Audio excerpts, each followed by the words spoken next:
At para po sa good news po natin, hakbang ng kabataan na mag-aaral sa Dagupan City, piniling bagalan ng paglalakad para sabayan ng isang lolo na hirap sa pagtawid.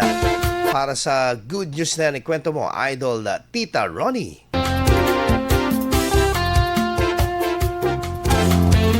Nagpakita na kahangahangang pagkakawang gawa ang isang mag-aaral mula sa lungsod ng Dagupan matapos itong bagalan ng kanyang paglalakad nang mapansin ang isang matandang lalaki na hirap tumawid sa pedestrian lane.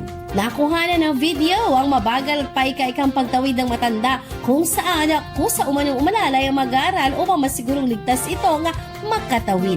Bagamat naging mabagal ang daloy ng trapiko, nagpakita rin ng pasensya at disiplina ang mga motorista upang bigyang daan ang dalawa.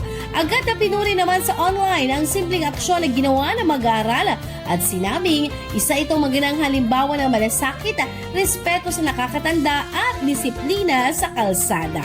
Magsilbisa ng inspirasyon at halimbawa sa lahat ang naturang gawain na kahit simple ay nagsisilbing paalala na hindi sa lahat ng oras kailangang magmadali sapagkat may mga pagkakataon mas nagiging makabuluhan ang pagdahan-dahan upang mas pahalagahan ang bawat sandali.